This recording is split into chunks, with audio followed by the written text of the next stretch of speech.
안녕하세요. 한성열 교수입니다.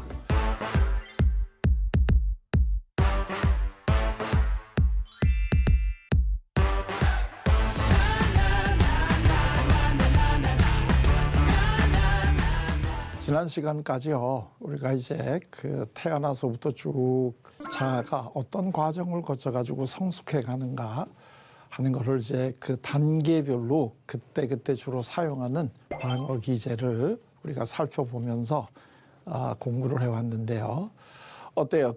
도움이 많이 되시나요? 네. 자기는 지금 돌아보면 어느 정도 수준에 와 있구나 하는 거가 좀 이제 가름이 되시나요? 네, 저만 아는 비밀로. 네. 저는 말 안 해도 다들 알 테니까. 예. 그거 뭐 남한테 얘기할 거 없어요.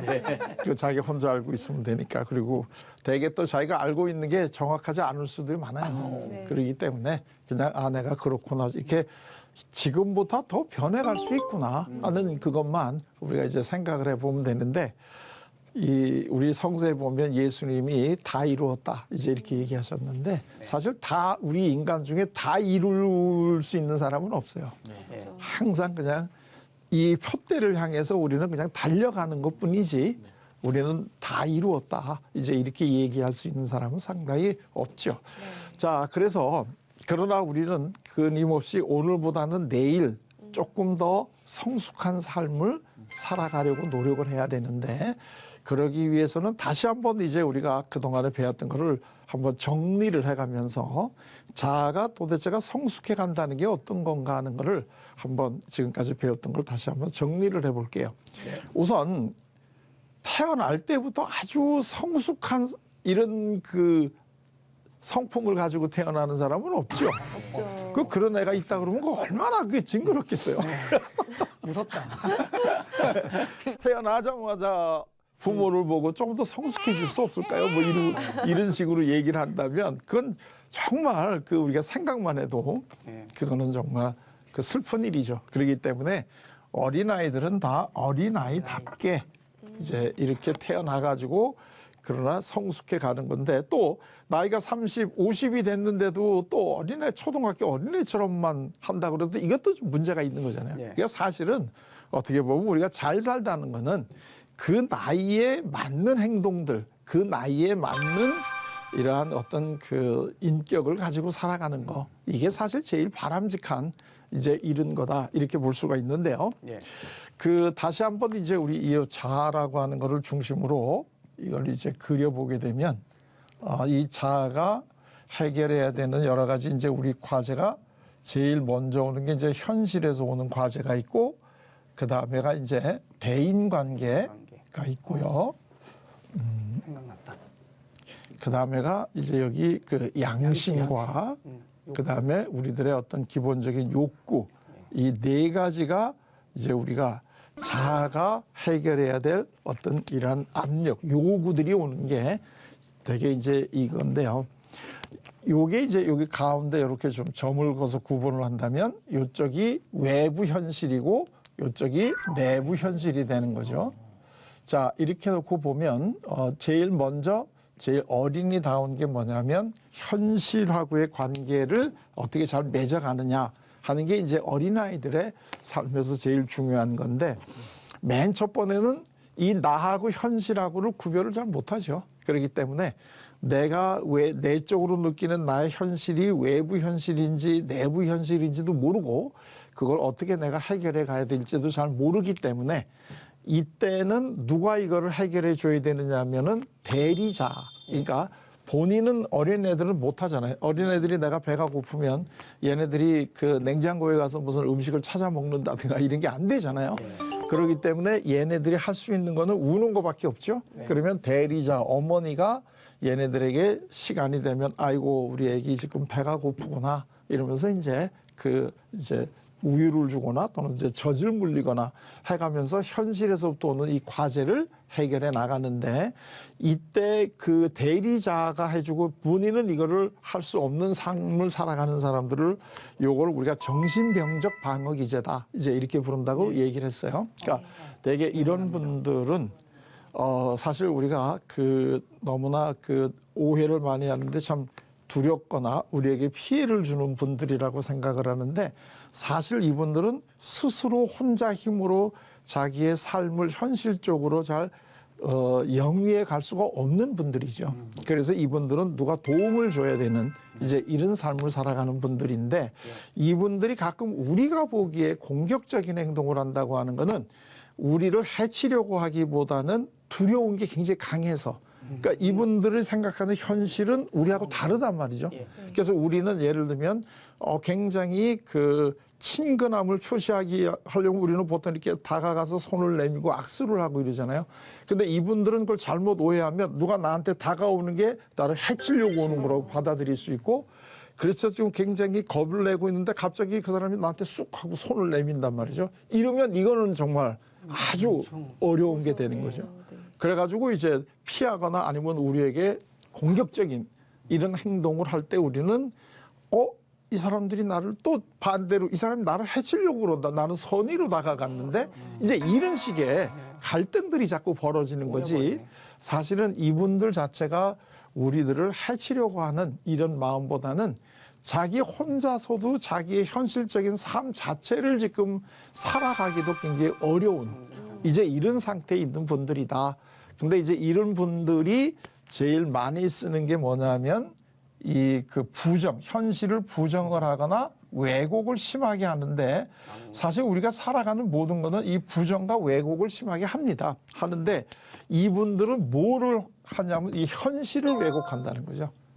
이 현실을 왜곡해서 예를 들게 되면 부모님이 돌아가셨는데 아니야, 우리 어머니 돌아가신 거 아니야. 지금 주무시는 거야. 뭐 이제 이런 식으로 생각을 한다든가 이제 이런 건데요. 이제 초등학교를 들어가게 되면 그다음에 이제 대인 관계가 아주 굉장히 중요해지는데 이때가 되게 이제 언제냐면 청소년 때. 청소년 때 이제 우리가 또 한 번 우리 삶에 큰 위기가 오잖아요. 청소년 때 우리가 굉장히 불안하고 갈등도 많고 그런데 이 그 부모나 선생님들이 알아서 해주기 때문에 우리가 뭘 내가 이 현실적인 걸 그때 해결 안 해도 돼요. 그냥 내가 배가 고프다 그러면 부모님이 바쁘고 춥다 그러면 때 되면 옷 입혀주시고 다 이렇게 살아가니까 이제 나는 별로 할 것도 없고 부모님이 나를 사랑해 주시는 것이 내가 부모님과 대인관계를 잘 맺어서 그런 게 아니잖아요. 만약에 부모님하고 대인관계를 우리가 맺어야지만 부모님들이 나를 사랑한다 그러면 우리 벌써 다 죽었겠죠. 그렇죠. 그러니까 이 부모님하고 살아가는 이때는 우리는 이 대인관계를 할 필요가 없는데 청소년이 되면 이제는 달라지죠. 이제는 나하고 너하고의 관계가 된다는 거죠. 그러니까 여기서 제일 먼저 배워야 될 게 뭐냐면 나하고 너하고는 분리된 존재라는 거. 너가 당연히 나를 도와줘야 되는 게 아니라는 거. 그리고 나도 너에게 도움을 받기 위해서는 나도 먼저 너에게 주어야 된다는 거. 그래서 이제 주고받는 사랑을 배워야 되는 게 이제 이때 배워야 되는 건데 이때 이 청소년들이 지금까지는 받아오다가 이걸 내가 주는 걸 못 배웠는데 그러나 내가 그거를 이제 원하는 걸 해야 되잖아요. 그래서 이때 많이 하는 게 뭐냐면 너하고 나하고의 관계를 심하게 이제 부정이나 왜곡을 한단 말이죠. 예를 들면 내가 여자친구를 사귀고 싶은데 여자친구를 사귀려고 그러면 내가 가가지고 먼저 나는 너에 대해서 호감이 있으니까 우리 한번 친구가 돼볼래? 이런 식의 어떤 이런 프로포즈를 해야 된단 말이에요. 근데 그게 내가 해본 적이 없어요. 예를 들면 우리가 부모님하고의 관계에서 프로포즈 해보는 적이 없잖아요. 일방적으로 달라고 요구만 하지. 그럼 또 이제 부모는 알아서 이제 주는 건데 이때는 내가 가서 프로포즈를 해야 된단 말이죠. 이거를 배우지 못하게 되면 내가 원하는 관계를 맺을 수가 없잖아요. 그러면 이제 그걸 하기 위해서는 사실은 내가 거부를 당할 거라고 하는 이러한 그 두려움도 내가 극복을 해야 되고, 사실 내가 가서 내가 너에 대해서 호감이 있는데 우리 친구가 해볼래? 이럴 때 상대가 그거를 거부할지 아니면 수락을 할지는 우리가 모르잖아요. 해보기 전까지는. 근데 대개의 경우에 거부할 거라고 생각하는 분들이 많죠. 내가 거부당할 거다. 그래서 이제 왜 그런 얘기도 있잖아요. 뭐 미녀는 용기 있는 자가 얻을 수 있다. 그 용기라는 게 뭐예요? 내가 다가가 가지고 프로포즈를 했을 때 겁을 당했다고 하더라도 그거를 감당할 수 있는 힘이 있어야지 프로포즈를 하는 거지. 내가 가서 프로포즈 했는데 거부를 당했다. 근데 그렇게 되면 나는 너무나 절망하게 되고 좌절하게 된다 그러면 못 하게 되겠죠. 그러니까 그런 것들이 이제 이 자아의 힘이란 말이에요. 그런데 내가 그거를 받아본 적이 없어요. 그렇기 때문에 사실은 우리가 어렸을 때 어린아이를 키울 때 어린아이들이 원하는 거를 다 주는 것이 잘 키우는 게 아닙니다. 그러니까 어린아이들에게도 뭐를 가르쳐 줘야 되느냐면 네가 뭐를 원했는데도 얻을 수 없다는 사실. 어? 그리고 네가 어떤 거를 얻기 위해서는 너도 뭔가 해야 되는 게 있다는 거. 이런 것들을 이 부모들이 어린 시절에 우리 자녀들에게도 알려주어야 된다는 거예요. 네. 근데 많은 그 부모님들이 우리 자녀 뭐 기한 죽이게 하겠다 그래가지고 해달라는 거 다 해주고 또 조금 더 이제 안타까운 거는 달래기 전에 해주고 뭐 이제 이런 거. 달라고도 안 했는데. 이런 것들은 사실은 언뜻 보면 굉장히 자녀들을 위하는 것 같은 이제 이런 그 행동이지만 사실 우리 자녀들을 심리적으로 굉장히 나약하게 만드는 거죠. 그러니까 나약하다는 건 자아가 강하지 못하게 성장을 하게 도와준다는. 그러니까 이 자아가 성장하기 위해서는 시행착오를 해야 돼요. 네. 내가 프로포즈를 했다가 실패했다는 거. 그럼 그 실패했을 때 왜 내가 지금 실패를 했을까? 내가 뭐가 부족할까? 하는 거를 알아가지고 그거를 내가 조금 더 이제 그 갖추도록 노력을 한 다음에 또 프로포즈를 한다든가 뭐 어떤 이러한 그 시행착오를 자꾸 겪어야 되는데 그것도 다 힘이죠. 네. 이 시행착오도 아무나 하는 거 아닙니다. 맞아요. 그러니까 내가 그걸 했을 때 거부당하는 게 두려우면 안 하고 말지 그걸 이제 안 한다는 거죠. 자, 예를 들게 되면 우리가 이제 보통 성경에 나오는 아주 유명한 나와 너의 사건 중에 유명한 사건을 보면 삭개오라고 하는 사람의 얘기가 나오잖아요. 네. 그 삭개오라고 하는 사람이 세리장이고 굉장히 이제 돈도 많은 사람이었는데 예수님을 만나려고 길에 나갔다가 이제 그 사람들이 다 나와 있기 때문에 예수님을 볼 수가 없었잖아요. 네. 왜냐하면 삭개오는 키가 작으니까. 근데 나는 키가 작아가지고 그 사람들 뒤에서는 예수님을 뵐 수가 없어. 네. 때게 이럴 때 우리가 어떡할까요? 비집고 양해를 앞으로. 구하고 앞으로 나갈 빵 때. 나가서 양해를 구하고 앞으로 나가든가 뭐 또 예를 들면 소리를 크게. 양해를 안 구하고 해도 다 간다든가. 그렇지. 예. 그런 식으로 하는 게 이제 우리가 성경에 많이 나오잖아요. 네. 예수님한테 그냥 가가지고 뭐 소리를 지른다든가 그 이런 것들이 다 그게 자아의 힘이죠. 네. 내가 그거를 해결하고 얻기 위한 자아의 힘인데 그 예를 들게 되면 그 삭개오 같은 경우에도 대부분의 사람들은 아마 그냥 집으로 갔을 거예요. 예. 왜냐하면 내가 그래도 나이가 있고 그다음에 나도 사회적인 지위가 있는데 그리고 또 하나 그 중요한 장벽은 뭐냐면 이웃들하고 사이가 나쁘잖아요. 네. 그러니까 내가 비켜달라 그래도 안 비켜줄 것 같고 그렇죠. 그럴 땐 되게 그냥 오잖아요. 네. 근데 이때 이 삭개오의 뛰어났던 점은 뭐냐면 체면을 무릅쓰고 나무에 올라갔다는 거. 그게 뭐죠? 그게 이 자아가 굉장히 강하다는 거예요. 그러니까 이 결국은 그 이 삭개오가 온갖 그 부끄러움과 이런 거를 무릅쓰고 나무에 올라갔던 이 힘을 가지고 있었기 때문에 예수님과 관계를 맺을 수가 있게 되는 거죠. 네. 예. 그러니까 이런 것들을 우리가 심어줘야 되는데 그거를 어렸을 때 이 초등학교 다니고 이럴 때 조금씩 그거를 경험해 볼 수 있는. 그러니까 그것도 다시 얘기하면 사실은 아픔을 가질 수 있게 해줘야 되겠죠. 네. 예. 아픔을. 근데 그 아픔이라는 게 본인이 이거를 소화해낼 수 있는 아픔 정도를 줘야 되겠죠. 예. 너무 큰 아픔을 주면 그 아픔에 압도당하잖아요. 네. 그러면 이제 정상적인 성장이 잘 안 되겠죠. 그렇지만 아픔 자체를 안 주는 것도 바람직한 건 아니다. 네.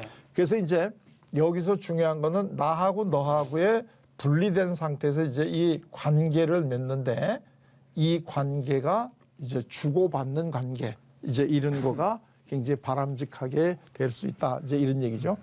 그런데 이때 만약에 이 내가 원하는 거는 있는데 줄 능력이 없다. 그럴 때 이게 그냥 공상을 하거나 이런 거로 빠지게 되면 아직 미성숙한 거지만 그걸 하기 위해 가지고 이제 노력을 했다 하게 되면 이건 성숙한 삶으로 가는 거죠. 그게 힘이 바로 자아의 힘이고 예를 들면 이때도 부모나 옆에서 도와줄 거는 내가 이걸 하고 싶은데 굉장히 못할까 봐 두렵다. 이제 이런 거라는 거죠. 예를 들면 이때 이제 친구가 중요한데 내가 저 친구하고 마음에 있어서 같이 좀 이렇게 좋은 관계를 맺기 위해서 프로포즈를 하고 싶다. 그럴 때 근데 야 이거 안 되면 어떡하지? 이제 이럴 때 필요한 게 친구잖아요. 그런데 그때 이 친구들이 걱정하지 마. 우리가 항상 있다. 우리가 있는 건 되게 우리가 프로포즈를 했다가 안 됐을 때 그 사실보다는 그 사실이 우리한테 주는 이 심리적인 충격이잖아요. 그게 제일 큰 게 뭐냐면 나는 이 다른 사람에게 호감을 받을 수 있는 존재가 아니구나 하는 이제 열등감. 이게 우리를 힘들게 한단 말이죠. 그다음에 수치심. 응? 거부당했다는 거에 수치심. 이런 것들이 두렵기 때문에 우리가 그거를 못 하는데 친구가 있다는 건 뭐예요? 네가 그거를 못했다고 하더라도 너를 인정해주는 우리들이 있잖아. 그러면서 이제 그 친구가 정말 일생일대에 실수를 한 거야. 너 같은 보물을 못 알아봤다는 거에 대해서. 이제 이런 식으로 만약에 우리가 위로를 해주고 그다음에 그 상처 입은 자존심이라든가 열등감 같은 거를 같이 이 공감해 줄 수 있는 친구들이 그래서 필요한 거죠. 그러면 또 다른 이제 시도를 해볼 수 있는 이런 이제 힘이 생기고 그러면서 이제 우리들은 점차적으로 나하고 너하고의 관계, 주고받는 관계, 그리고 내가 원하는 대로 상대를 좋아하는 게 아니라 상대가 원하는 방식대로 내가 행동을 하는 것이 진짜 다른 사람을 위하는 것이다 하는 걸 우리가 이제 깨닫게 되는 거죠. 되게 미성숙한 사람들이 특징이 뭐냐면 상대를 좋아하긴 좋아하는데 자기 방식으로 좋아하죠. 맞아요. 자, 그다음에 이제 그다음에는 이제 일반적으로 이 세상을 살아가긴 하는데 외부적인 건 됐으니까요. 그다음에는 이제 우리가 이 양심하고 욕구 사이에 이제 갈등을 굉장히 심하게 겪게 되잖아요. 그다음 이게 보통 우리들의 일반적인 이제 성인들의 삶인데 이때도 마찬가지입니다. 이때도 지나치게 이 자아가 양심하고 이 손을 잡고 욕구를 누르게 되면 이 욕구는 갈 데가 없잖아요. 우리가 보통 자꾸 이제 욕구가 없다 난 이렇게 얘기를 하는데 이제 부부간의 이런 어떤 관계를 얘기하러 이제 강의하러 가게 되면 여기 그 부부싸움 하시는 분들은 손 한번 들어보세요. 그러면 어떤 분들은 저희는 결혼한 지 30년 됐는데 한 번도 부부싸움을 한 적이 없어요. 이렇게 얘기하는 분들이 있어요. 본인은 굉장히 자랑스럽게 자기들이 잘 산다고 생각을 하는데 사실 그게 저희 같은 이런 입장에서 볼 때는 참 안타까운 집이거든요. 어떻게 그 남녀가 서로 다른 문화에서 살다가 결혼을 해가지고 같이 사는데 갈등이 없겠어요. 그렇죠. 있어야죠. 갈등이 있다는 게 지극히 당연한 거고 중요한 거는 그 갈등을 어떻게 현명하게 해결해 가느냐 이게 성숙한 거지. 갈등이 없는 삶을 사는 게 성숙한 건 아니다는 거예요. 그러니까 우리 삶은 이 갈등이 여기서 오는 갈등이 해결됐다고 하더라도 우리 마음 속에서 또 갈등이 일어나는데 우리들의 양심과 욕구 사이에 이 갈등이 또 일어난다는 거예요. 이 가장 욕구 중에 가장 대표적인 게 드라마에도 많이 나오는 게 이제 성적인 욕구라든가 아니면 공격적인 욕구라든가 이제 이런 것들이 굉장히 우리 마음속에 있는데 이거를 양심하고 자아가 손을 잡고 이걸 누르면 없는 것이라고 지각을 하는데 없는 건 아니고 우리 마음속 밑에 깊숙이 이거를 가라앉아 있게 만들어낸 거죠. 그리고 의식을 못 하는데 내가 이거를 의식을 안 한다고 해서 이 욕구가 없어지는 건 아니에요. 이건 다른 방법으로 나도 이해할 수 없는 방법으로 나타나는 거죠. 그게 우리가 보통 이 성적인 욕구가 정상적으로 드러나지 않으면서 나타나는 게 이제 소위 도착증이라든가 이제 이런 걸로 이게 이제 나타나는데 그게 본인은 왜 내가 이런 걸로 나타나는지를 모르죠. 모르겠어요. 근데 그거는 왜 그러냐면 이 욕구를 내리 누르고 욕구가 분명히 존재하는데 없다라고 부정하거나 왜곡을 하기 때문에 그렇다 이거야. 그러니까 이 둘 사이에서 타협이 이루어지는데 타협을 한다는 게 뭐냐면 그 욕구가 있다는 거는 인정을 하지만 그 욕구가 양심과 다른 사람에게 해를 끼치지 않는 방법으로 만족이 돼야 된다는 거. 이게 이제 성숙한 거라 이거예요. 예. 이걸 내게 너무 내리 누르면 이건 우리가 이제 보통 신경증이라고 부르는 굉장히 이 예민해지고 이제 이런 걸로 이게 이제 그 나타나는데 이것도 사실은 우리가 바람직하지 않은데 예. 많은 분들이 특히 교회나 이런 데 가게 되면 이거를 자꾸 이렇게 내리 누르는 경우가 많이 있단 말이죠. 네. 그래가지고 예를 들면 화가 날 때는 화를 내야 되는데 이 화를 내지 말아라. 이렇게 되는 거. 이게 굉장히 문제가 된단 말이죠. 인류 최초로 제일 먼저 이 화가 났던 사람은 가인이잖아요. 네. 가인. 예. 가인이 화를 나고 난 다음에 결과가 뭐예요? 동생을 아벨을 죽여요. 동생을 죽이잖아요. 예. 그러니까 인류 최초의 그 제일 흉악한 범죄는 그 하나님이 직접 창조했던 이 아담과 하와의 가정에서 생기잖아요. 예. 이게 굉장히 성서가 아주 굉장히 뭐라 그럴까 아주 리얼한 책입니다. 그래서 이 성서에 나와 있는 것만 잘 이해해도 정말 심리학을 다 뗄 수 있는 이제 그런 거란 말이죠. 그러니까 사실은 이 화를 내리 눌렀는데 지금 굉장히 화가 났잖아요. 예. 근데 사실 누구한테 화가 났나요? 이게 그 하나님한테 화가 났잖아요. 네. 왜냐하면 동생 거는 받아주시고 내 거는 안 받아주셨으니까. 그러면 화를 누구한테 냈어야 되나요? 하나님한테. 하나님한테 화가 난 게 당연하죠. 네. 당연한데 그때 이거를 못 낸단 말이죠. 하나님이 두렵고 뭐 하나님한테 화내는 건 나쁜 거라고 너무 심하게 배웠겠죠.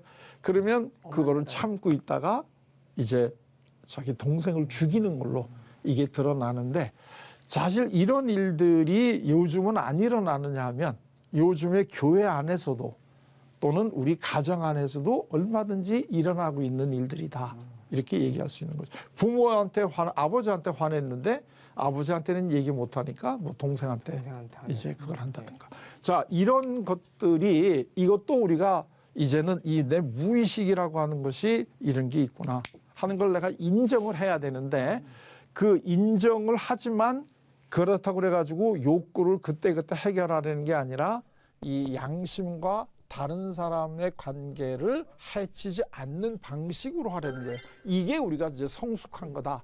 이제 이렇게 이야기를 하는 건데요. 예. 그래서 이 우리들의 이 방어 기제는 여기서부터 출발돼 가지고 이렇게 지금 이런 과정을 거치면서 발달해 간다 이거죠. 네. 그러니까 내가 가지고 있는 이 성숙도를 보려면 내가 얼마나 가지고 있는 나의 그 감정이라든가 이런 것들을 있는 그대로 내가 인식을 하느냐 하는 여기에서부터 출발을 하기 시작을 해야 되는데 내가 그거를 깨달았다고 해서 그때그때마다 나의 감정대로 행동을 하라는 게 아니다라는 거예요. 그러니까 예를 들면 내가 화가 났다. 또 이런 것들이 이 자아가 이거를 현실적으로 한다 그러면 이걸 부정해버리고 대인관계를 하게 되면 이걸 다른 사람한테 하잖아요. 그러니까 이 화가 나고 불안할 때 이 청소년기 때 그래서 왕따를 많이 시키죠. 친구들을. 그게 내가 다른 데서 화가 난 거죠 지금. 다른 데서 화가 났는데 그 화를 그 대상한테는 풀지 못하니까 제일 만만한 친구들한테 이제 이 왕따를 시키면서 하는데 그것도 혼자 하기는 불안하니까 자기 이제 몇 사람을 모아가지고 같이 이걸. 그러니까 이 청소년들이 어떤 비행을 저질렀다는 거 보면 되게 피해자는 하나고 가해자는 여럿이 합니다. 네. 그건 왜냐하면 자기가 불안하니까. 이제 그런 것들이 이 화를 잘 못 푸는 것이었다 이거예요. 근데 이 화가 이제 예를 들면 이쪽으로 오게 되면 이번에는 화가 났다는 거 사실을 완전히 눌러버리고 한평생 화가 안 난 사람처럼 이렇게 또 행동을 한다는 거야. 이거는 신경증인데 이 화가 그러면 어디서 나타나느냐.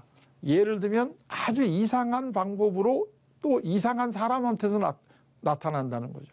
그러니까 예를 들면 뭐 그 조직 같은 이런 사회에서 윗사람이 예를 들면 부부간에 갈등이 있다 그러면 그걸 부부간에 서로 솔직히 나는 당신의 이러이러한 점이 좀 못마땅하다 이러면서 이제 그걸 얘기를 해서 화해를 해야 되는데 그거를 내리 누르고 절대로 나는 이 부부간에 문제가 없는 것 같이 하면서 회사 오게 되면 자꾸 제일 만만한 아랫사람들을 자꾸 괴롭히는데 그것도 누구하고 제일 괴롭히냐면 자기 부인이나 남편하고 제일 비슷한 사람들 여러 가지 면에서 그 사람들을 이렇게 닮은 내가 사람. 그렇죠. 자주 하는 행동, 우리 부인이 많이 하는 그렇죠. 행동 이런. 근데 절대로 그게 부인한테 내가 지금 화가 났다는 걸 몰라 본인이. 이게 당하는 사람은 저 왜 그래 나한테? 왜 제가 저 사람이 똑같은 일을 했을 때는 나한테 뭐라고 안 그러더니 왜 그러냐? 이제 그래. 이런 식으로 그걸 되는 것들은 우리가 내 스스로를 한번 돌아봐야 된다는 거예요.